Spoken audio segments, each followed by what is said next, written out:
ఇక మన్మోహన్ సింగ్ మృతి పట్ల మనతో మాట్లాడేందుకు డాక్టర్ శివాజీ గారు మనతో ఫోన్ లైన్లో అందుబాటులో ఉన్నారు. ఎలమంచిల శివాజీ గారు. సార్ నమస్తే అండి.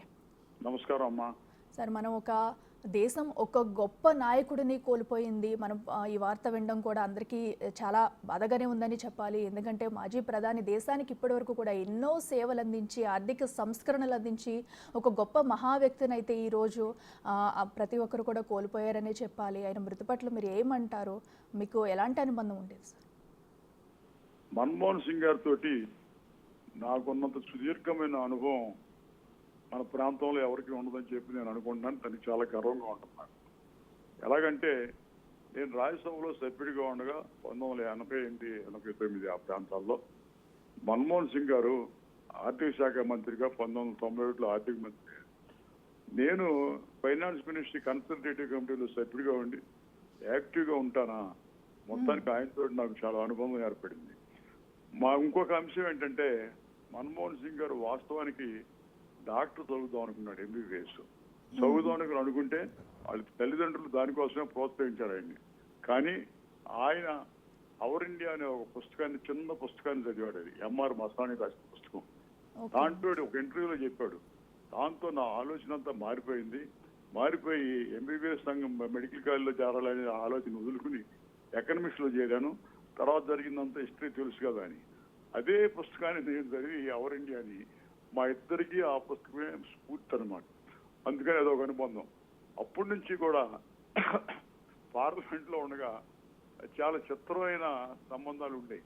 ఎలాగంటే ఆయన ఒక పర్యాయం జాయింట్ పార్లమెంటరీ కమిటీ వేశారు. జాయింట్ పార్లమెంటరీ కమిటీ ఎందుకు వేశారు? హర్షద్ మెహతా కుంభకోణం దాని మీద వేస్తే జాయింట్ పార్లమెంటరీ కమిటీకి రామనివాస్ మెహతా గారు కాంగ్రెస్ పార్టీ నాయకుడు అధ్యక్షుడిగా ఉన్నారు. ఆయన అధ్యక్షుడిగా ఉండి ఆ రిపోర్ట్ లో ఏం చెప్పారంటే ఆర్థిక మంత్రి గాఢ నిద్రలో ఉన్నారు, అందుకని తగిన చర్యలు తీసుకోలేకపోయారని చెప్పి ఒక మాట వాడారు. ఆయన వాడేపాటికి ఈయన ఏం చేశాడు, నేను ఉండనయా ఆర్థిక మంత్రిగాను, రాజీనామా చేస్తున్నానని చెప్పి అడగకుండా కూర్చున్నాను ఆఫీస్కి. నాకు ఆ సందర్భంలో ఆ సంగతి అతడు మాట్లాడి డిస్కస్ చేసినప్పుడు అది ప్రధానమంత్రి గారికి జారేశారు, పివి నరసింహ గారికి. ఆయన ఏం చేసేటప్పుడు ఆయన దగ్గర సెక్రటరీ గారు పివిఆర్కే ప్రసాద్ పంపించి మాట్లాడవయ్యా ఏంటి గోలంతా అని చెప్పి పిలిపించాడు. పిలిపిస్తే రానన్నాడు ఆయన. రానంటే చివరికి పివి ఏం చేశారంటే, ఏమయ్యా నువ్వు ఆర్థికవేత్తవి, నువ్వు టెక్నోక్రాట్వి, అంతేగాని నువ్వు రాజకీయవేత్తవి కాదు. ఆ సంధించే బాణాలన్నీ కూడా నాకు ఎక్కుపెట్టారు. అవన్నీ కూడా నీ గురించి కాదు అది. అది అందుకని నువ్వు రాజకీయవేత్త కాదు, మానేసే అని చెప్పి ఆ కాగితం హింసిస్తారు. ఆ మాదిరిగా ఆ సమస్య పరిష్కారం అయింది. ఆ తర్వాత ఒక సందర్భంలో మరి హర్షద్ మెహతా ఆ కుంభకోణం, అదే సందర్భంలో ఫెయిర్ గ్రోత్ కంపెనీ అనే దాంట్లో షేర్లు, ఆ ఫెయిర్ గ్రోత్ కంపెనీలో షేర్లు ఎవరెవరు కొన్నారు ఏంటంటే చిదంబరం గారు కూడా కొన్నారని అంటే చిదంబరం గారిని రాజీనామా చేయమన్నారు. రాజీనామా చేయమంటే నేను రాజ్యసభలో ప్రశ్న అడిగాను. ఏమని అడిగానంటే, చిదంబరం గారు రాజీనామా చేశారు, ఇంకెవరన్నా మంత్రులు అట్టాక రాజీనామా చేసే అవసరం ఉందా? ప్రైమ్ మినిస్టర్ గారు ఒక నోట్ సర్క్యులేట్ చేశారంటున్నారు, మీకు ఎవరికన్నా షేర్లు ఉన్నాయా టెయింటెడ్ కంపెనీస్ లో, మసకబారిన కంపెనీస్ లో అని అంటే ఆయన ఏం చెప్పాడంటే, ఇది నాకు సంబంధించిన ప్రశ్న కాదు, ఇది ప్రైమ్ మినిస్టర్ గారిని అడగాలి. అయితే శివాజీ అడిగాడు కనుక ఈ అవకాశం తీసుకుని నేను ఒక విషయం క్లియర్ చేద్దాం అనుకున్నాను. ఏంటంటే the party to which Shivaji belongs is leader. He accused me of arresting my son for his involvement in this affair. మా అబ్బాయిని మరి దాంట్లో ఈ కుంభకోణంలో ఇరుక్కున్నాడు కనుక ఆయన వాళ్ళ నాయకులు మాట్లాడారు అని అంటే, మింటే పద్మనాభం గారు మాకు నాయకుడు రాజశేఖర్, నేను అనలేదు అన్నాడు. నువ్వు కాదయ్యా మీ పార్టీ అధ్యక్షుడు అన్నాడు ఆయన. జరిగింది ఏంటంటే ఎన్టీ రామారావు గారు మన్మోహన్ సింగ్ గారి అబ్బాయిని నిందించాడు అనమాట. ఆయన ఏం చెప్పాడు, మన్మోహన్ సింగ్ గారు అసలు నాకు అబ్బాయి కొడుకులో లేరు ఎలాగన్నారు అని చెప్పి, తర్వాత రామారావు చెప్పాడు ఎన్టీఆర్ తోటి, ఏంటంటే అన్నారు, ఆయన ఇలాగ సమాధానం చెప్పాడు. అంటే ఆయన ఏమన్నాడు, పక్కపక్క నదివాడు. అలాగా చాలా సంబంధం ఉండేది. తర్వాత నేను రిటైర్ అయిన తర్వాత రాజ్యసభ నుంచి ఆయన నాకు సలహా చేసి, నువ్వు లండన్ వెళ్ళి లండన్ స్కూల్ ఆఫ్ ఎకనామిక్స్ లో చదువుకో, అలాగే ఎకనామిక్స్ తెలియకుండా రాజకీయాల్లో ఉండటం కష్టం, అది నేర్చుకుంటే నీకు మంచిది ఉపయోగపడుతుందని లార్డ్ మేఘనాథ్ దేశాయ్కి ఫోన్ చేసి చెప్పి నన్ను అక్కడ పంపిస్తే ఇక్కడ చదువుకుని తిరిగి వచ్చాను. ఆయన ప్రధానమంత్రికి అయిన తర్వాత మొట్టమొదటిగా నన్ను పిలిపించి హైదరాబాద్ వచ్చినప్పుడు రాజ్భవన్లో నన్ను వాటేసుకుని చాలా సంతోషపడి మళ్ళీ ఢిల్లీ రమ్మంటాం, అనేక పర్యాలు ఢిల్లీ వెళ్ళినప్పుడల్లా ఆయన కలవటం, ఇదంతా జరిగింది. శివాజీ నువ్వు ఏంటా అసలు ఏ పార్టీలో లేకుండా తిరుగుతున్నాడు, నువ్వు చేరు మాతో ఉండని చెప్పి అనేక పర్యాలు ఆఫర్ చేసి ముఖ్యమంత్రిగా ఉన్న రాజశేఖర రెడ్డి గారితో కూడా చెప్పి ఏమని నా సమక్షంలో చెప్పాడు, Shivaji is very knowledgeable man, we should utilize his services for the development of the nation అని చెప్పి నన్ను ఎంకరేజ్ చేసిన నాకు పెద్దగా అభిరుచి లేక కాంగ్రెస్ లో చేరడానికి ఇష్టం లేక అలాగే ఉండిపోయాను. ఆయన పోవటం చాలా దురదృష్టం. ఏంటంటే ఆయన 140 కోట్ల మంది ప్రజానీకాన్ని మరి సోషలిస్టిక్ ఎండ్స్ నుంచి క్యాపిటలిస్ట్ మీన్స్ మార్చి ఒక రక్తపు పొట్టు కూడా లేకుండా ఈ దేశాన్ని ప్రగతి ప్రధాన ఆర్థిక విధానంలో మరి పయనింపజేసి పరుగులెత్తించిన మన్మోహన్ సింగ్ అదే ఎక్స్పెరిమెంట్ రష్యాలో చేస్తే రష్యా ముక్కలు అయిపోయింది. మరి అటువంటిది ఆయన గొప్పతనం అది. మరి ఈ దేశంలో ఈ ఆర్థిక పని పెద్ద ఆర్థిక శక్తిగా రూపొందడానికి దానికి పునాది వేసినాడు మన్మోహన్ సింగ్ అని చెప్పి. అయితే శివాజీ గారు మనం చూస్తున్నాం, ఆయన రాజకీయ అరంగేట్రం చేసినప్పటి నుంచి కూడా ఆయన తీసుకునే నిర్ణయాలు కానివ్వండి, ఇప్పటివరకు కూడా ఒక దేశాన్ని ఆర్థిక దిశ మార్చే వ్యక్తిగా కూడా ఆయన అని చెప్పుకోవచ్చు. ఎందుకంటే ఆయన తీసుకునే నిర్ణయాలు కూడా అలా ఉండేవి, ఎందుకంటే ఎనలేని కృషి చేశారు కూడా దేశానికి పట్ల. సో అంటే ఆయన నిర్ణయాలు ఎలా తీసుకునేవారు, ఆయన నిర్ణయాలు ఎలా ఉండేవి, అంటే రాజకీయ ఆయన ప్రస్థానం ఎలా కొనసాగింది? ఆయన్ని అసలు ఎట్లాగే ప్రధానమంత్రి ఎందుకు చేశారంటే ఆయన ఆర్థిక మంత్రిగా రిజర్వ్ బ్యాంక్ గవర్నర్ గా రిటైర్ అయ్యారు. రిటైర్ అయిన తర్వాత అహ్మదాబాద్ వెళ్ళి ఉన్నారు. అహ్మదాబాద్ వెళ్ళి ఐజీ పటేల్ అని చెప్పి ఇంకో కానీ రిజర్వ్ బ్యాంక్ గవర్నర్ గా అంతకుముందు రిటైర్ అయ్యారు. ఆయన దగ్గర గెస్ట్ గా ఉన్నాడు.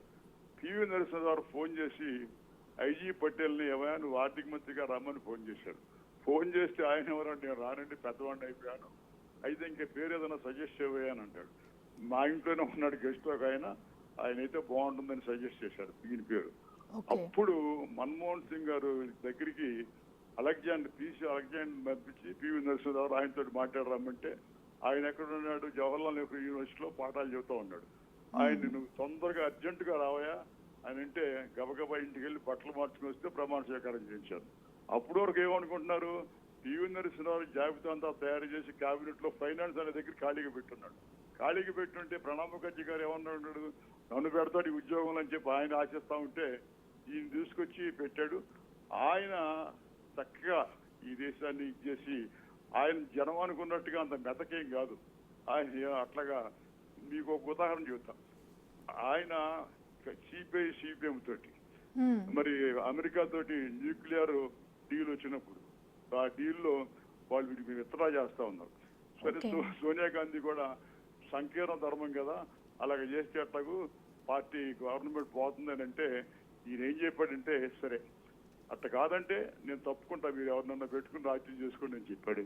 అంత గట్టిగా ఉన్నాడు. తర్వాత వాళ్ళు లేకుండానే మళ్ళీ 2009లో ఎక్కిన తర్వాత అసలు ఆ డిఎంకే వాళ్ళని చేర్చుకుని అన్నాడు గవర్నమెంట్ లో. చేర్చుకొని అంటే కరుణానిధి బయలుదేరి వచ్చాడు, మద్రాసు నుంచి ఢిల్లీ వచ్చాడు. ఢిల్లీ వచ్చి ఇద్దరు ఉన్నారు కదా మాకు మంత్రులు కనీసం ఒకటన్నా ఇవ్వమన్నాడు. ఒకటన్నా ఇవ్వమంటే ఈయన ఏమన్నాడు, అసలు ఒకటి కాదు మరీ కరెక్ట్ అయిపోయారు, లాభం లేదన్నాడు. లాభం లేదంటే సోనియా గాంధీ అలాగైతే అట్లాగూ వాళ్ళు సగం దిగొచ్చారు, మనం కూడా సగం దిగాలి కదా అని అంటే అప్పుడు ఒకరిని పెట్టాడు అక్కడ మంత్రిగా. అంతా అయితే ఆ మాట బయటికి పొక్కిన తర్వాత కొంచెం పార్టీలో వీక్ అయినట్టుగా ఎంపీలు మాట్లాడటం, అలాగా ఆయన మెతకని అనుకోవడం ఇవన్నీ జరిగింది. కానీ అవసరమైనప్పుడు చాలా గట్టిగా ఉండేవాడు. మరి మీరు చూశారు కదా తెలంగాణను విడగొట్టడం కానీ, లేకపోతే పనికాహార పథకం పెట్టడం కానీ, లేకపోతే మరి సమాచార హక్కు చట్టం కానీ ఇవన్నీ ప్రవేశపెట్టినవాడు మన్మోహన్ సింగ్. మరి దాన్ని మనకి పెద్ద ఆర్థిక శక్తిగా రూపొందించడానికి ఆయన చేసిన నిర్ణయాలు ఈ 140 కోట్ల మంది ప్రజానీకం మీద పండి అని చెప్పి కూడా మీకు తెలియజేస్తున్నాను. ఓకే శివాజీ గారు, థ్యాంక్ యూ అండి.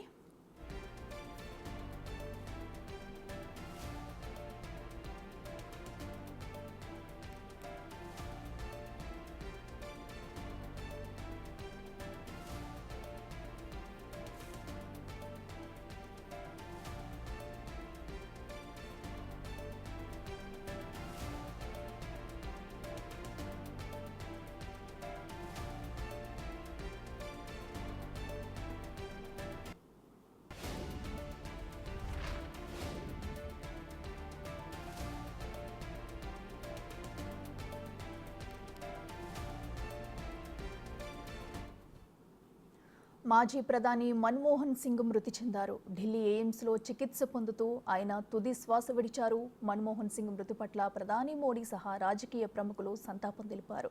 భరతమాత తన ముద్దు బిడ్డను కోల్పోయిందని ద్రౌపది ముర్ము అన్నారు. మన్మోహన్ సింగ్ మృతి దేశానికి తీరని లోటని ఆమె అభిప్రాయపడ్డారు. భారత ఆర్థిక వ్యవస్థను సంస్కరించడంలో కీలక పాత్ర పోషించారని గుర్తు చేశారు.